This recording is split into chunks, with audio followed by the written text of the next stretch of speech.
Good afternoon, everybody. Paul and I just wanted to give you a brief update as we get back towards a normal course of business here in the state capitol. Number one, brief COVID update. We have 8 fewer hospitalizations. That's really good news, down to 66. Positivity rate continues to be under 1%, 0.8% I think it was. And one more fatality, damn it. But we are making progress. And because we're making progress, we're thinking about how we get back to a normal course of business, or at least a new normal here in the state capitol. We've spent a lot of time talking about how our businesses are getting back and how schools should be able to get back.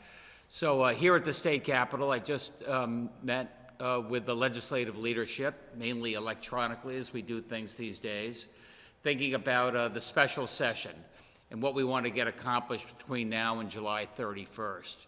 And together we agreed that we're going to have the special session focused on 4 bills. And assuming we can get agreement in principle on what those bills are going to be, I'm going to issue the call for the special session on Friday, and we should be meeting by early next week. As you know, bill number 1 is absentee balloting. Very important to me, and I think during the discussion, we don't want to see a long line of people waiting to vote in November, this way you've seen in Georgia and Wisconsin and some other places during the primary. We don't know what the COVID epidemic is going to look like, but assuming COVID is still with us, this would be a COVID-related opportunity to have absentee balloting so you can vote safely. And that's bill number 1 we've agreed on. We've also got the police accountability bill that I got to say, the Judiciary Committee on both sides of the aisle have been working very collaboratively on that over the course of the last month or so, reaching broad agreement. As I found out in life, you can move the ball 95 yards down the football field. It's that final 5 yards where you have to see what consensus we can reach, but I think we're broadly there, which I think is really important. It follows to some degree what we did with the state police in terms of our priorities and accountability, and in terms of community policing, and in terms of military gear, and in terms of training for our police. And we're going to have more on that very soon. Next up was telehealth. As you know, I issued an executive order some time ago allowing more of our healthcare visits to be done electronically, to be done via telehealth over the computer screen. And that's been very successful in the midst of COVID, where you didn't necessarily want a lot of people going back and forth. So that will be the 3rd bill that is, the legislature will consider in the special session. That only extends from now to the next regular session in January.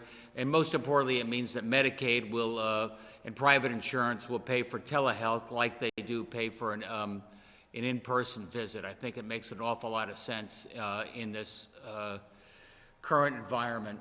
And finally, a bill is going to cap the costs on insulin. And I think we've got broad agreement on that. So those are the 4 bills. That's what the special session will be limited to. And I hope to be able to issue that call on Friday so we get going next week.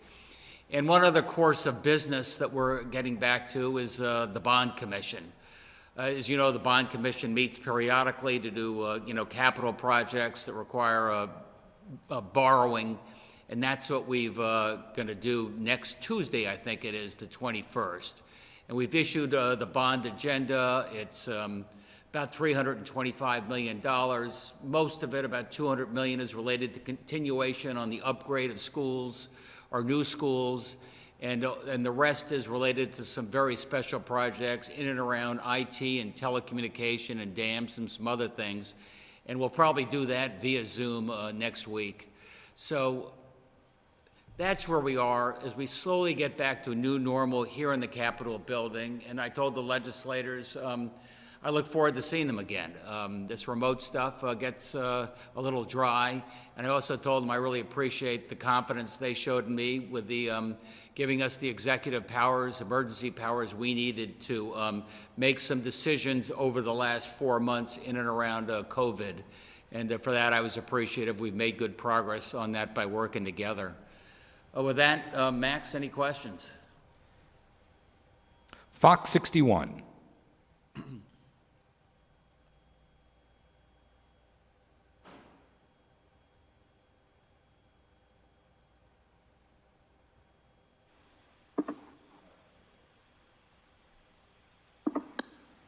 Fox 61. Hi, can you guys hear me? Mm-hmm. Yes, we can. Oh, sorry. So it's Zinnia Maldonado, Fox 61. My question was, Governor, could you talk about the voting process and how it will take place at the Capitol? You want to talk to that, Paul? I know the legislative leaders are working collaboratively to figure out how each individual chamber will be making their determinations, understanding not only our overall guidelines of social distancing, but also building guidelines. So that will be a question that's best formed for the legislative leaders, and they'll be able to give you a response.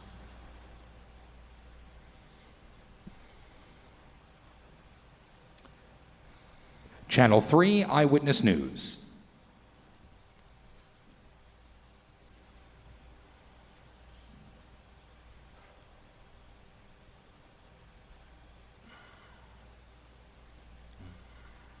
NBC Connecticut. Hi, Governor Matt Austin with NBC Connecticut. Just first off, just wanted to get your reaction to the Trump administration rescinding the policy concerning international students and online classes. Yeah, Matt, I think it's an incredibly dumb policy. I think it's probably illegal. Certainly, I think it's immoral. But I do think that, look, it's causing incredible harm to our universities. There are an awful lot of international students that don't know whether they should come back now. I think it's wrong to force these schools to open for in-person learning, regardless of what the COVID infection rate is. Thankfully, it will impact Connecticut a little bit less, Matt, just because with our rates down at below 1%, right now we plan to be able to open for in-person learning at the university level, but I think it's incredibly disruptive around the rest of the country. Also, just speaking around the country, we've seen a lot of delays in testing results, people waiting a week, 2 weeks just to get their COVID results back. Do we know where we are in Connecticut, how quickly, if somebody's tested today, they might receive their results? Yeah, we're a little better off. As you maybe heard Josh say, and Kevin Lembo, our controller, negotiated preferential agreements between the state and most of the labs we're working on. So we can't be pushed to the back of the bus when it comes to getting our results. So, but we are watching it very carefully because there's a big surge in demand coming out of those highly infected states. And we're doing anything we can to control our own destiny by having labs within our, our borders here take the lead on testing.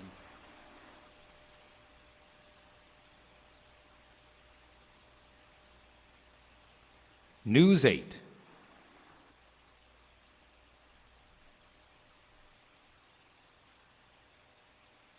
The Hartford Courant. Yes, Governor. I wanted to know specifically what types of changes are needed in the absentee ballot laws. By that, I mean there's some concerns about thousands and thousands of people flooding small towns with a large amount of ballots. And some of the registrars say you can't even open the ballots till 10 a.m. on that day to count them. Are you considering changes in the law that would allow, for example, that the registrars or anyone opening them could open them earlier so that the vote count wouldn't last, for 2 or 3 days? That's a very specific question, Chris. I can tell you that Denise Merrill, our Secretary of State, is aggressively working on that, working with the registrars, making sure they have the capacity they need.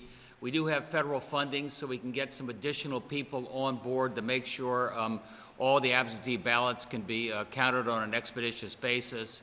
But again, given the nature of COVID, even within our state, I think it's really important that our voters, in particular our older voters or those with a pre-existing condition, have a choice where they don't necessarily have to go and line up to vote. That's why the absentee is so important. Okay, also on the special session, It sounds like you're going to stick pretty tightly to these 4 bills.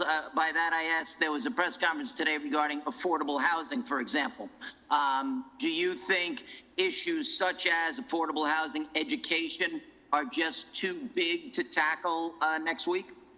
I do, and I think the legislative leadership does as well. So our special session is focused on those 4 items. Whether we have another session maybe in September, time will tell. Okay. Hurst, Connecticut Media. Hi, Governor. It's Caitlin Krasselt again from Hurst. I am wondering on the insulin bill, is that the same bill that went through the committee process before the legislature shut down? I think it is, isn't it, Caitlin? Yeah, so that bill under the regular session was Senate Bill 1. Okay. Great. I believe that there are a bunch of groups that are concerned about immigrants and not receiving enough aid and that sort of thing. Have you heard from them, and do you have any plans to meet with those groups?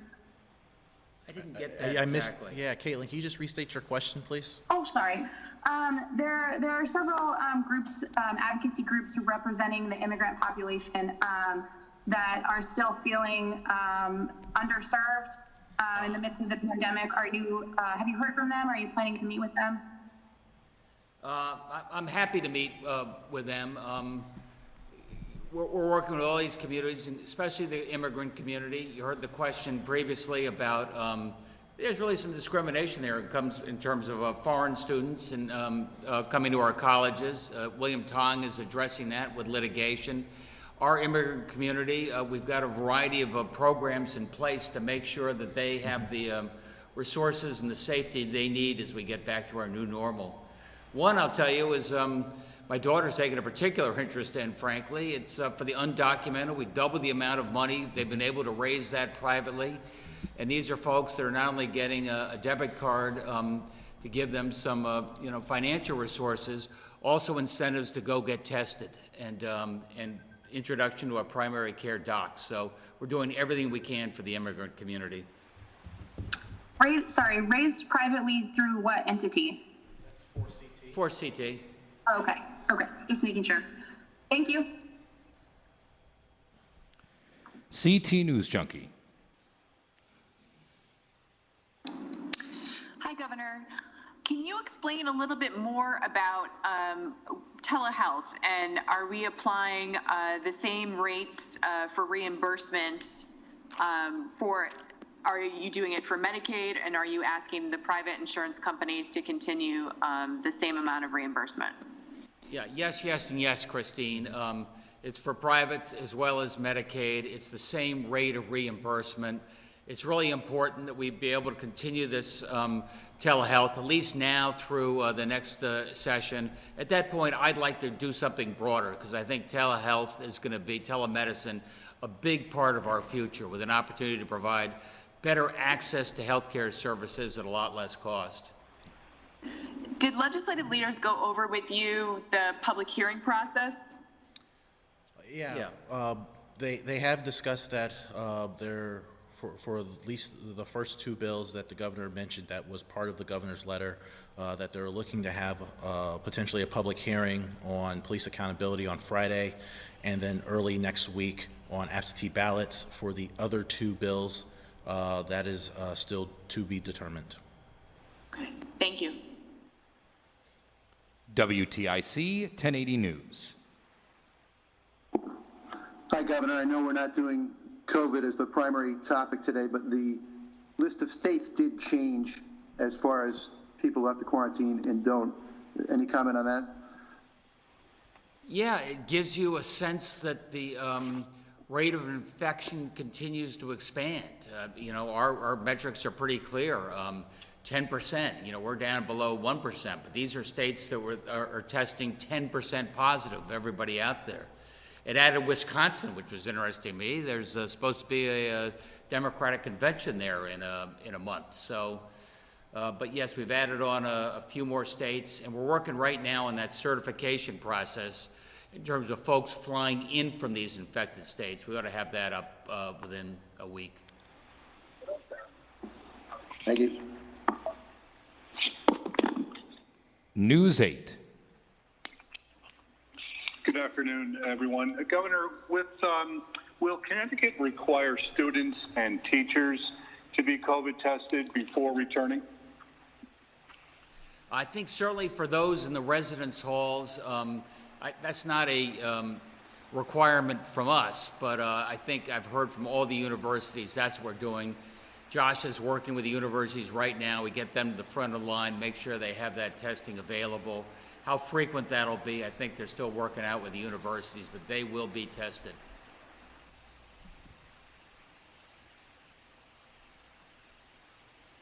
The Waterbury Republican American. Thank you. Governor, I'd just like to follow up a little bit on this housing question.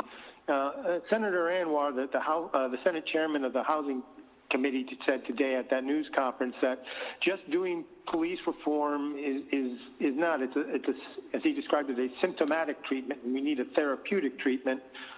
Certainly, I mean, his 49-page bill is very extensive, and so was the agenda that was outlined. But can you give us an idea of why housing matters aren't being taken up? I can start. I mean, I haven't even seen the bill yet. I'm not sure. It didn't come up as our discussion today. I think housing is obviously something very important to legislators and me, folks on both sides of the aisle. And I certainly got a sense that some of these bigger issues, such as housing, may be deferred to a September session. We have a little more time to opine on it, get some more public hearings, a little more time to gestate. Yeah, I'll just add to that, as the governor stated, it hasn't been formally presented to the governor's office or to the administration, this bill. As well, it did not come up as part of the discussion for the special session. We do understand the various issues behind housing, very much so. Salem Mosquero Bruno, our commissioner, has been leading the charge both in Department of Housing as well as CHFA. But as with a lot of issues and understanding the time frame that we have, this is an issue that we'll have further discussions on in the coming months. Okay, putting that specific bill aside, I mean, it's just a draft piece of legislation. Was there any discussion of housing policy in this meeting and any sort of decision made to revisit it in September? Or, you know, I'm just trying to get a sense of what the discussion entailed, if housing even came up. We were really focused on the 4 bills that we wanted to get clarified and out the door and voted on next week. But there was a sense that there's some other big things we've got to be doing as a state. Without specifically mentioning housing, we specifically talked about having a session this fall to be able to address some of that. And in terms of the travel advisory, you were talking about making some sort of decisions regarding enforcement issues. Anything new to report on that? You just said it was going to take effect in a week or so, and I think yesterday you were talking about this weekend. All I know is they're drafting the language right now. They're working closely with New York, so our language more or less mirrors each other, given our different statutory requirements. And I'm hoping that when you're presented this, when you get off the plane, you have to tell us not only that you understand the quarantining, where you're going to quarantine, who you've been traveling with, and how we can contact you is one way to be able to monitor what people are doing. I think people will self-regulate, but we're going to watch that carefully. Okay, thank you very much. The Associated Press. Thank you. Good afternoon, everyone. Governor, I just wanted to clarify on the absentee balloting legislation. Is this just for this coming November's election, or would this be vote by mail going forward forever? No, it's related to COVID, so it's really focused on this November. You know, our emergency powers allowed us to do it through the primary in August, but not into November. Would you like to see that taken up in the regular session, expanded vote by mail? Yeah, I guess we ought to do it one step at a time, but I think it'll be interesting to see how it works this November. But our bill is specific to this November, assuming we have some level of COVID infection still in place. If there's no COVID, if there's a vaccine that's out there and working, we'd take a second look. But this is focused on that election. And are there any concerns of the legal challenges, possibly, I guess maybe an injunction going through that would stop this from being allowed? Because there's a lot of resistance. Oh, man, that didn't come up today.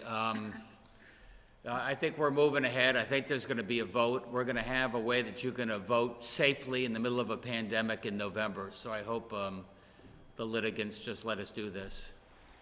And one more question. I've been hearing people talk about visiting hours, opening up nursing homes for visits sometime in September, like it's a done deal. Is that really happening? What I do know is many nursing homes right now are already allowing visitation. I think it's primarily outside. It's not different folks coming in, but trusted family members, a narrow cohort, if you will. And maybe there's some discussions about how you could make that a little broader in September. I haven't heard that yet. But that's something that you don't have to issue an executive order about regarding nursing home visits? We certainly allowed the visitations to the degree we have right now for the outdoor visitations. And I think we should be very strict about the nature of the visitations going forward. But that is a lens that we'll be opening up. Thank you. If things keep going well, Sue. Okay. Thank you. Good point. Thank you. News 12 Connecticut. Hi, everyone. Governor, on the special session, I just want to clarify, you are looking at an in-person session with no type of remote debate or voting, right? People are certainly be coming in person, Paul. As we stated, that is being currently determined by the legislative leaders. As I said, that's a question best served for them. My understanding, though, is that the public hearings will be electronic. Correct. Yeah. So how would the public participate in that? Would that be like a Zoom call that they would log into? Yeah. Talk to the leaders, but that's my understanding. Yeah, it's very similar to how various meetings have already occurred on the legislative side already. I know the Appropriations Committee and others have held various informational and other meetings, and as well as we recently had the judicial system who had a meeting that had public participation digitally through Zoom. I mean, I'm just thinking, though, thinking back to the vaccine debate where you had hours and hours of people, this police reform bill is probably going to have hundreds and hundreds of people who want to testify. How do you manage that electronically? I think you get in the queue on the teleconference, whatever that platform is, similar to how you do it in person. It's not too dissimilar from what we're doing here, only maybe a lot more interesting. Would you guys maybe have people come, get an assigned time? I'm only asking because I know viewers are going to ask, how's this going to work? That's a form and responsibility of the legislative branch, and I know that they have been working diligently for months preparing for a special session, so I think that's a question that's best served for them, and they'll be prepared to answer it.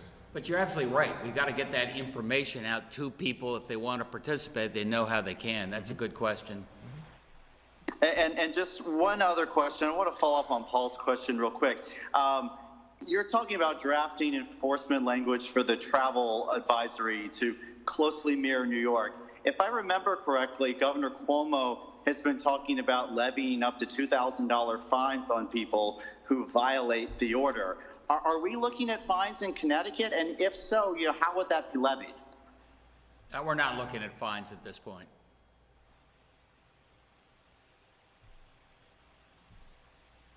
The Connecticut Mirror.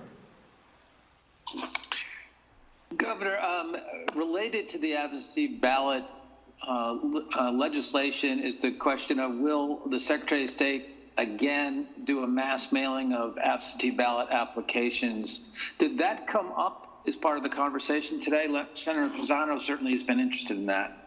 He has been interested in that. It did come up. It was pointed out that our language in the absentee ballot law that we're trying to put in place does not speak to whether she sends the applications out to everybody or upon request. But as you know, Denise feels if we send it out to everybody, you're more likely to get better and higher participation. And it's quite, I understand that you're talking about housing coming up in another special session, but has the administration begun work on either analyzing what Desegregate Connecticut put forward today or some other piece of legislation that you might propose, whether it be in September or in regular session next January? I don't know what was put forward today. I think we have to take a quick look at that. And then I'll be meeting with the leaders in terms of what else we ought to do going forward. I got to confess, we haven't focused specifically on that yet. Yeah, we haven't formally been presented the bill by the chairman of the Housing Committee. All right, Governor, do you have an opinion just generally on the question of whether or not the state of Connecticut should require cities and towns to allow multifamily housing? Currently, there are more than a dozen towns that do not allow it under any circumstance. I don't have the answer to that right now. I do know that I believe in incentives. I believe in developing downtowns. I like places where people can live, where they can walk to transportation. And I think that's just as true in smaller towns and suburban towns as it is in our bigger cities. Thank you. All right, I'm getting a signal. That's it, everybody. Because the metrics are still going in the right direction, we wanted to devote this to what we're doing to get our state capital going in the right direction as well, and that's going to start with a special session and a bond commission meeting next week. Thank you, everybody.